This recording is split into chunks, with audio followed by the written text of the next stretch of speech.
Vamos lá. Além do plasma, é importante a gente falar também sobre os elementos figurados, que são as células. Agora sim vão ser os componentes celulares do meu sangue. No plasma, eu tenho transporte? Tenho. Eu consigo fazer o transporte de sais minerais pelo plasma, afinal, tem muito. Eu consigo fazer um transporte de algumas proteínas, por mais que não seja o principal foco. E no plasma, eu tenho grande parte do transporte do CO2. CO2, aquele que eu troco pelo oxigênio no alvéolo? Sim. Muito CO2 vai ligado ao plasma. Uma parte, de fato, vai ligado com as hemácias, mas a grande maioria vai ligado no plasma. Bom, as minhas células, então. Eu vou ter as hemácias, que são os glóbulos vermelhos. Eu vou ter os leucócitos, que são os glóbulos brancos. E eu vou ter as plaquetas, que é resto. Tá? A plaqueta é resto do bagulho. E a gente já vai entender por que plaqueta é importantíssima. E por que o número de plaquetas é algo que a gente precisa ficar esperto. Bom, falando sobre as hemácias. Hemácia, glóbulo vermelho, eritrócito, tudo a mesma coisa. Tá? Nomes diferentes para a mesma estrutura. De característica geral da hemácia. Olha isso daqui, eu estou voltando a colocar essa primeira informação, é uma célula anucleada. Lá na nossa aula de núcleo, eu cheguei a comentar que mesmo o núcleo sendo uma estrutura importante, algumas células não têm, que é o caso da hemácia. Por que a hemácia não tem núcleo? Porque o núcleo na hemácia atrapalharia. A única função da hemácia é pegar o oxigênio e levar o oxigênio do ponto A para o ponto B. Hemácia não precisa fazer mitose, hemácia não precisa fazer meiose, hemácia não precisa produzir energia, hemácia não precisa sintetizar proteína, nada. Ela só precisa ligar no O2 e deixar o O2 no tecido. Então ela perdeu o núcleo. Perdendo o núcleo e perdendo as organelas, tem mais espaço, ela pode carregar mais oxigênio. Ela vai fazer então os meus transportes de gases, graças à presença da hemoglobina, ficou esse G aqui está mais. Então, hemoglobina, deixa eu arrumar aqui. Oh, caramba. Hemoglobina. Então, graças à presença da hemoglobina, é que faz esse transporte de gases. Já vou mostrar a estrutura delas para vocês, e aí a gente vai até ver o porquê que está certo. Por que o oxigênio gosta tanto da hemoglobina? Onde que eu produzo essas hemácias? Osso. Tá? Na minha medula óssea. Principalmente nas partes mais grossas dos ossos. Lá no interior, na região da medula, eu vou ter a produção desse tipo celular. Tá? Eu vou ter a produção dos meus eritrócitos. E a quantidade desse componente celular, ela é meio que guiada por um hormônio que chama eritropoietina. Professor, eu preciso saber o nome desse hormônio? Eu aconselharia fortemente vocês a saberem. Por quê? Eu não lembro se alguém aqui estava no passado, acho que a Flávia, né? Ah, peraí que eu preciso abrir o chat. A Flávia, ela estava aqui no ano passado. E eu não lembro se a Flávia chegou a ver essa aula de sangue. Eu comentei bastante sobre eritropoietina e caiu no Enem. Teve uma pergunta de eritropoietina no Enem justamente sobre aquilo que eu tinha falado, que é o seguinte: atletas. Atletas, atletas e atletas. Quem mandou a mensagem no chat, só um momento, porque eu aperto o Alt H daqui e não vai. Então, qual que é a parada do atleta com o doping? A eritropoietina, ela vai funcionar da seguinte forma. Quando o meu corpo precisa produzir hemácias, o que ele faz? Ele vai lá, quando o meu corpo precisa produzir hemácia, ele vai lá e aumenta a produção do hormônio. Ele aumenta a produção da eritropoietina. Não, o tutano está na formação do osso, mas não necessariamente na medula óssea. Então, show. Tenho lá uma quantidade de hemácias, preciso produzir hemácia, o meu corpo vai lá e produz eritropoetina. Beleza, essa eritropoetina estimula a minha medula óssea, eu produzo hemácia. Tranquilo. Qual que é um grande problema e onde a eritropoetina pode estar associada? Amanhã, pessoas, volta o futebol. Amanhã volta o futebol aqui no Brasil. O melhor clube do mundo, que é o Santos, vai voltar a jogar. E volta e meia, a gente vê os clubes na Libertadores, principalmente o Santos, que é um clube muito bom. Então, na hora que você está jogando a Libertadores, às vezes acontece o seguinte, porra, nós vamos ter que jogar em La Paz. La Paz é 4.000 metros de altitude. Ou seja, você anda 4 quilômetros para cima para chegar na cidade de La Paz. E muita gente fica falando no noticiário esportivo a questão do ar rarefeito. E por que o time brasileiro sempre se fode quando vai jogar na altitude? É devido a isso daqui. É devido à presença de hemácias. Imaginem o seguinte. Quando você está lá em cima, na altitude, o pessoal fala que o ar é rarefeito. Então é mais difícil ter oxigênio. Vamos pensar o seguinte. Pega aqui, ou melhor, pega uma cidade na praia, que está no nível do mar, e pega La Paz, que está no pico de uma montanha de 4 quilômetros de altura. Uma pessoa que está em La Paz, ela está mais perto ou mais longe do espaço? Do espaço, literalmente, do Mais espaço. perto. Ela está mais perto. Então, peraí. Entre ela e o espaço tem bem menos ar, não é? Tem bem menos atmosfera. Então, se tem bem menos ar, tem menos oxigênio. Então, a quantidade de oxigênio disponível lá na altitude é menor. A pessoa que está no nível do mar 4 quilômetros para baixo, ela está consideravelmente mais distante do espaço. Então, tem mais ar entre ela e o espaço sideral, ou seja, tem mais oxigênio ao redor daquela pessoa. Quando uma pessoa que está acostumada ao nível do mar vai para uma região de altitude, o corpo dela estranha essa diferença na quantidade de oxigênio. Ela fala, mano, o corpo dela fala, mano, eu estou acostumado com uma abundância de gás oxigênio ao meu redor. Aqui, essa concentração de oxigênio diminuiu demais. Tanto que o pessoal fala que os times eles precisam chegar alguns dias antes.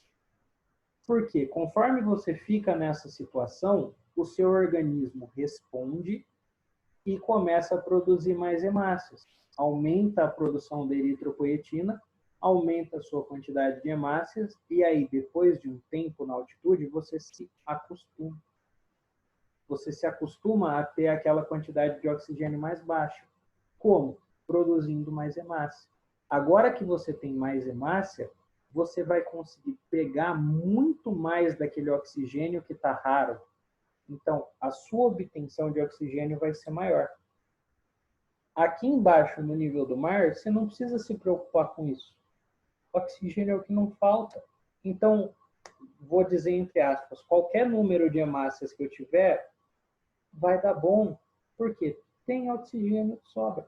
Lá em cima que não tem, eu produzo o máximo de hemácias que eu consigo para pegar o máximo de oxigênio que me for possível.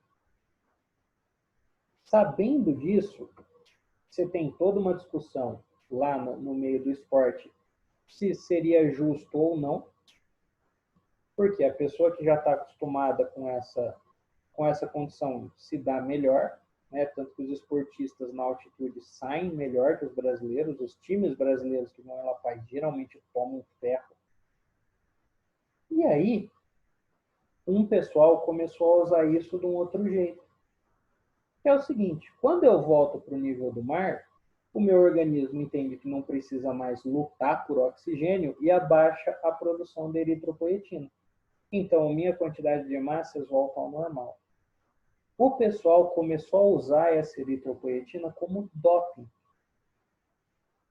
Como assim? Você pega o hormônio, injeta esse hormônio na sua pele, no seu corpo, e aí você força o seu corpo a produzir hemácia, porque na presença do hormônio a hemácia é produzida. muitos atletas, eles vão para a altitude.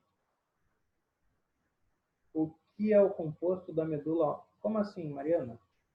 O que é o composto da medula óssea amarela? Ah, tá. O composto da medula óssea amarela é basicamente cálcio. Tá? O cálcio que forma a parte amarela da medula óssea. Então, o pessoal começou a ir para a altitude, aumenta a sua produção de eritropoetina, isola o hormônio. Quando o atleta voltava para o nível do mar e o nível de eritropoetina dele baixava de novo, ele injetava no corpo, aumentava o número de hemácia. E aí, se você tem mais hemácia, a sua captação de oxigênio é maior e o seu desempenho vai ser melhor. Isso no esporte é doping. Tá? Muitos atletas começaram a fazer uso disso para ter um melhor desempenho, principalmente o pessoal do atletismo, né? O pessoal da corrida e tudo mais. Eles conseguiam ter um resultado um pouquinho melhor. Bom, aqui uma estruturazinha geral da hemoglobina. Não é interessante que vocês se atentem a muitos detalhes. O que é composto... Ah, não. Ah, tá. A medula óssea... Opa. A medula óssea é uma região do osso. Tá? A medula óssea é uma região dos ossos do meu corpo. Se você pegar o osso e passar uma faca no osso e olhar naquilo que você passou a faca, você vai ver que dentro do osso existem várias regiões. Cada região do osso é chamado de medula alguma coisa. Você tem a medula amarela, você tem a parte cinzenta do osso, e lá no meio do osso você tem a medula vermelha, que é onde produz as hemácias. Mas é literalmente uma região do osso. Tá? Todos os meus ossos têm essa medula. Foi. É que sempre quando eu vejo alguém retirando medula óssea de uma pessoa, é no joelho ou na coluna. Uhum. Será que é mais produção? Sim. É porque são locais mais fáceis. São locais mais fáceis de você conseguir. Porque o joelho, você tem literalmente o encontro de dois ossos. Então é mais fácil você ir lá e retirar. Na coluna, você tem o encontro de vários ossinhos, que são as partes das colunas vertebrais. Então é mais fácil você ir na região entre dois ossos e chegar na medula do que você ir, por exemplo, no meio de um osso e tentar furar esse osso até chegar na medula. Então a questão ali é por ser estrategicamente melhor. Por isso que faz a retirada nesses dois pontos. Daqui é o seguinte. Então, pega a minha hemácia, veja, o citoplasma dela não tem rigorosamente nada, vai ter essa estrutura proteica aqui, que é a hemoglobina. Se eu pegar e der um zoom na hemoglobina, nós vamos ver uma estrutura tridimensional como se fosse essa daqui. Ai, senhor, meu Deus, eu preciso saber? Não precisa. Você precisa saber que a hemoglobina existe e que na hemoglobina eu vou ter esse meu disquinho aqui, que é o grupo M. O grupo M que dá o nome disso, hemoglobina. E no centro do grupo M eu vou ter um íon de ferro. Ah, é ferro que tem no feijão, que a minha avó fala que é bom comer. Exatamente, por isso que é bom comer ferro, por isso que é bom comer ferro. Beleza, senão você fica anêmico, né? E anêmico é um problema no sangue. Beleza. Aqui no centro do meu grupo M, esse íon ferro, por favor, foquem nesse 2+. Por que vocês vão focar nesse 2+? Pelo seguinte, se vocês lembrarem lá da aula de química, o oxigênio é 2-. Então, 2+ com 2- quer dizer que se o ferro ligar no oxigênio, os dois adquirem estabilidade. Por isso que o meu grupo M tem que ser ferro. Por isso que a ligação da hemoglobina com o oxigênio é muito forte. Olha que negócio foda, gente. Se fosse qualquer outro íon que não o ferro, não seria 2 mais, não seria mais 2, e aí a ligação com o oxigênio, ela não seria tão forte assim. Oi, quem que levantou a mão aí? Professor, por que você estava falando da ionização desse íon de ferro? Por que ele atrai o oxigênio? Porque o oxigênio, ele é 2 menos. O oxigênio, para ele ficar estável, ele precisa ganhar 2 elétrons. O ferro, para ele ficar estável, ele precisa perder 2 elétrons. Então, olha só, eu juntei quem precisa ganhar 2 com quem quer perder 2, é a ligação perfeita. Então, na hora que o oxigênio fica online na minha corrente sanguínea, ele já vai ser obrigatoriamente atraído por quem? Pelo ferro daqui. Porque se ele liga nesse ferro, ele fica estável. E o ferro chama o oxigênio, porque se ele ligar no oxigênio, ele também fica estável. Então é o melhor para os dois. Por isso que é uma ligação forte. Tá? Então aqui que está a mágica do transporte de oxigênio. Por que o transporte de oxigênio é feita pela hemácia? Porque na hemácia você tem esse íon de ferro. Isso. Vocês vão ver com o Ivan que a estabilidade de um átomo se dá quando ele pega 8 elétrons na camada de valência. Esse ferro, para ele pegar 2 elétrons na camada de valência, ele precisa perder 2 elétrons. O oxigênio, para ele pegar 8 elétrons na camada de valência, ele precisa ganhar 2. Então, ó, o ferro quer dar 2 para alguém. O oxigênio quer receber 2 de alguém. Então, é a ligação perfeita. Na hora que juntam um com o outro, eles dois adquirem estabilidade. Aí fica show de bola. E esse oxigênio vai ser levado para onde quiser. Bom, mas não só de hemácias vive o meu sangue, eu tenho também os leucócitos.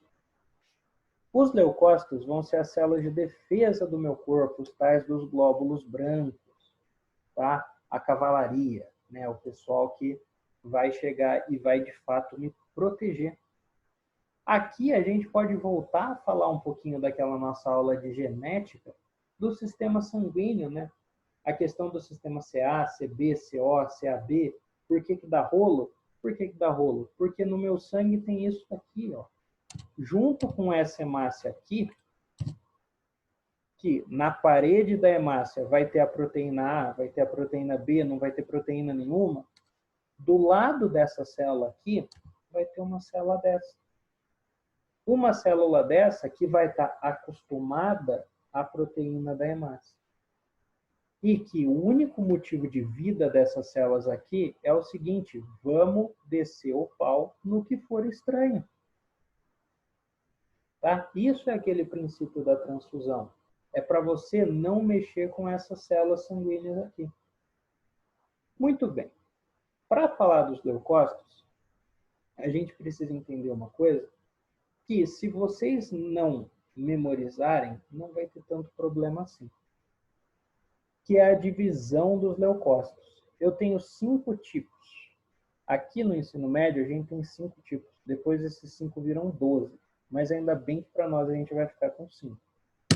Que são neutrófilos, eosinófilos e basófilos, linfócitos e monócitos. Beleza. Tenho aqui essas minhas 5 células.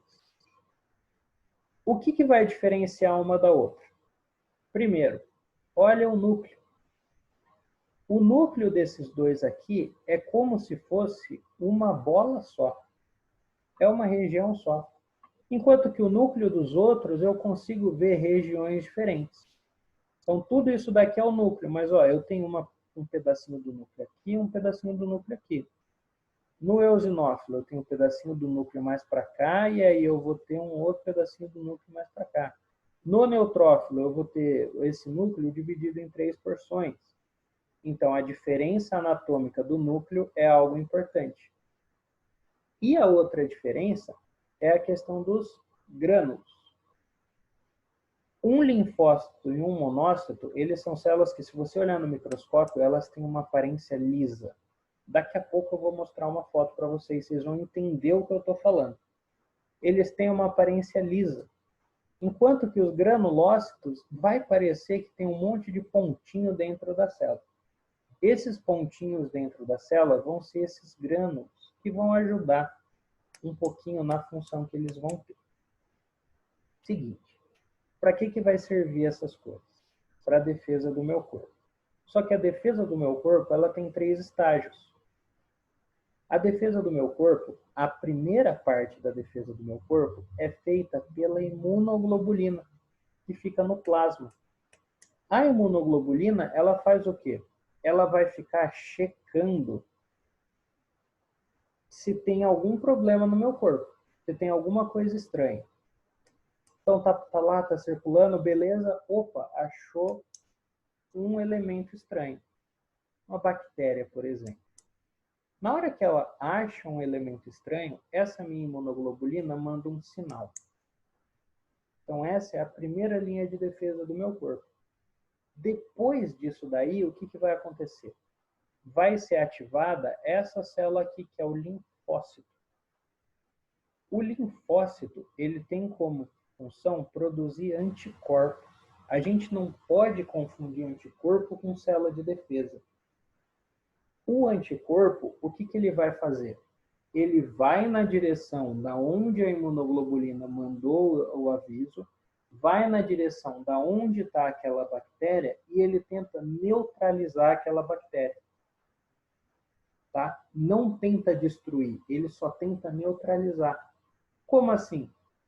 Vai tentar impedir que essa bactéria se reproduza, vai tentar impedir com que essa bactéria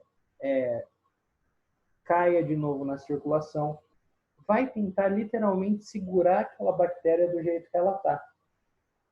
E depois que o anticorpo faz isso, ele manda o segundo sinal. O segundo sinal vai chamar quais células?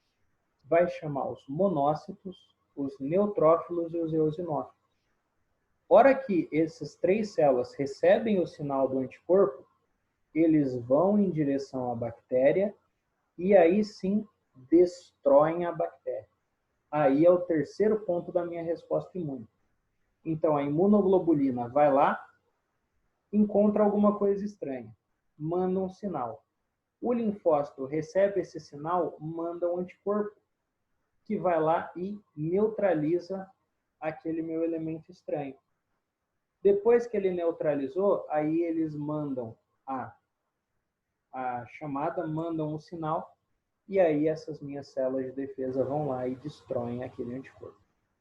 Leucócitos que são analisados no caso do COVID, na injeção da vacina do corpo? Não. Não. Ali são os anticorpos. O que vai ser analisado para, por exemplo, criar vacina, criar tudo, é o anticorpo. As nossas células de defesa, elas têm a capacidade de destruir qualquer coisa, qualquer tipo celular. O problema é que algumas infecções, elas não dão tempo. Obrigado, Vitória. Eu já vou falar sobre isso, rapidão. Algumas doenças, elas não dão tempo do meu anticorpo agir. Então, por exemplo, o COVID. Por que está todo mundo esperando a vacina do COVID? Porque nenhum anticorpo conseguiu neutralizar o vírus. As pessoas que passam pela doença do COVID e se curam, os anticorpos delas conseguiram ir lá e neutralizar o vírus. Até os monócitos, neutrófilos e eosinófilos irem lá e destruir o vírus. Então, eu pego esse anticorpo. Tá? Eu pego essa estrutura que neutraliza aquela minha célula. Porque o monócito da pessoa que passou pelo COVID é igual ao meu monócito. É igual ao monócito de todo mundo. Agora, o anticorpo que neutralizou o COVID daquela pessoa não é igual ao de todo mundo. Vai ser diferente. Pessoas que possuem HIV, Vitória, um beijo para você. Obrigado por ter feito essa pergunta. Por que o HIV é tão foda? O HIV, gente, ele é o seguinte. O HIV, ele gera a AIDS, a Síndrome da Imunodeficiência Adquirida. Olha só o nome, Síndrome da Imunodeficiência. Então, a pessoa que tem AIDS, o sistema imune dela está prejudicado.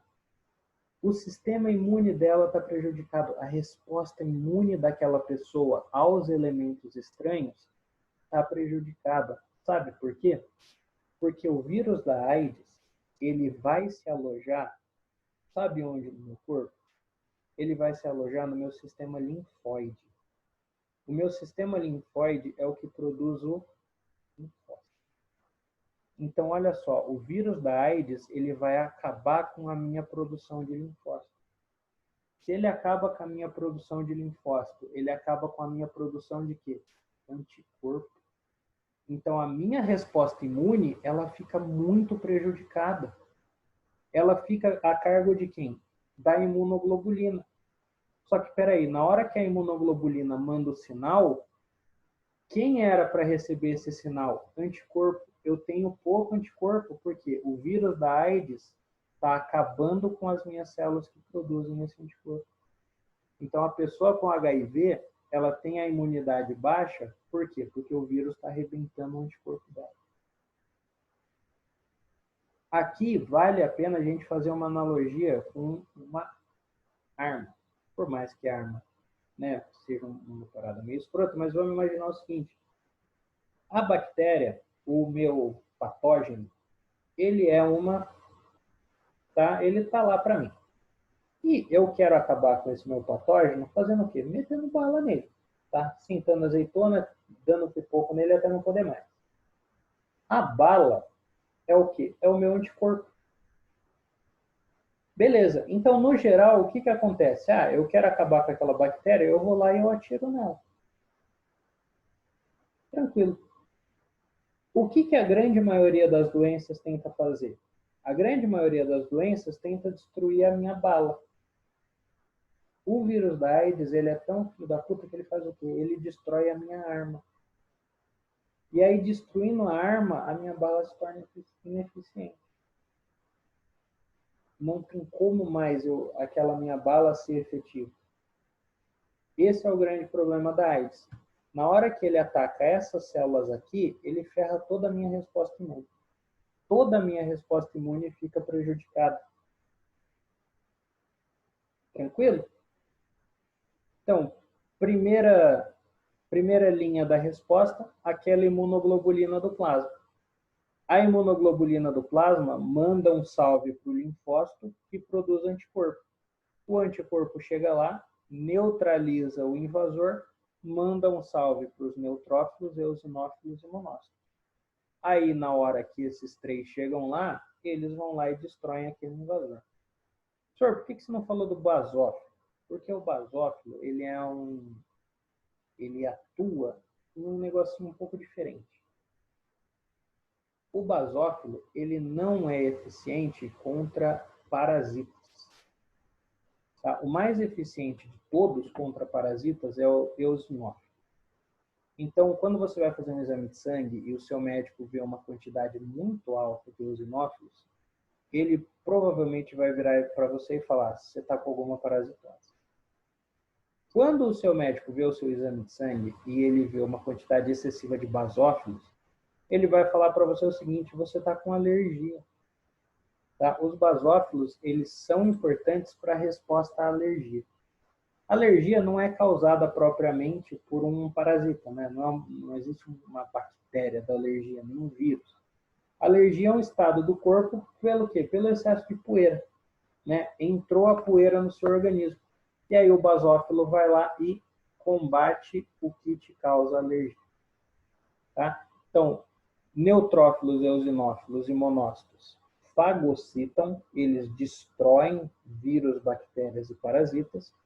Os basófilos atuam na alergia e os linfócitos atuam na produção de anticorpos.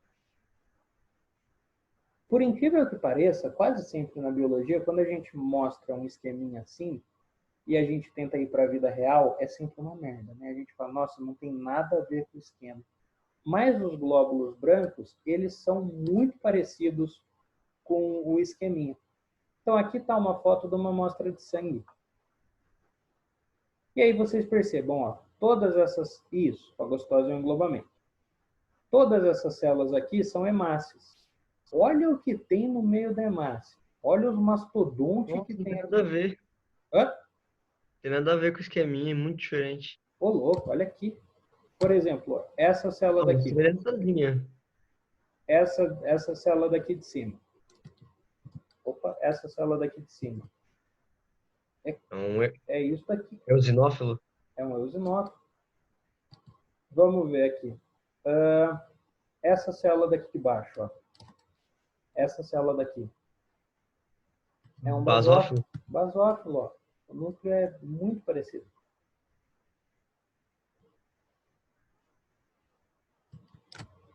Já vou falar sobre isso. Mariana, rapidinho. Então, ó, aqui no meu exame de sangue, eu consigo ver também essas células de defesa. Primeiro, elas são muito maiores. O tamanho delas é consideravelmente maior. E aí, como essa diferença anatômica é algo meio gritante, você consegue ter uma diferença. E lembra aquela questão de parecer uma célula lisa? Olha essa daqui de cima. Essa célula aqui de cima é um linfócito, né? O núcleo gigantesco e tudo mais.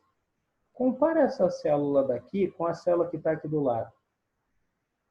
O aspecto liso que eu falei é justamente isso. Ó. Essa célula aqui parece suja. Parece cheia de, como se fosse uma poeirinha, cheia de grãozinho de areia. Essa é a questão dos grânulos. Aqui não tem essa impressão. Aqui tem. Aqui tem. Aqui tem. Aqui tem. Aqui tem. Tá? Então, analisar glóbulo de defesa é consideravelmente fácil. Tá? Porque as diferenças morfológicas são bem altas. Caso da leucemia. Caso da leucemia. A leucemia, gente, nada mais é do que o quê? Câncer. Tá? A leucemia é um câncer do sangue. O que é o câncer mesmo? Reprodução desenfreada de células. A pessoa com leucemia, ela tem uma reprodução desenfreada das células sanguíneas. E aí o que acontece? Toda a circulação da pessoa fica comprometida. Porque você está produzindo muito mais células sanguíneas do que você precisa. Mas por isso não seria bom? Não. Lembra, tudo em excesso também gera prejuízo. Então, a pessoa que desenvolve a leucemia é porque os elementos figurados do sangue dessa pessoa estão sendo produzidos desenfreadamente. E aí acarreta todos aqueles problemas que ela tem. A morte acidental de células é a autólise? Não. A autólise é a morte programada. Tá? A autólise é quando você manda um sinal para o seu lisossomo de tipo, coma a célula inteira.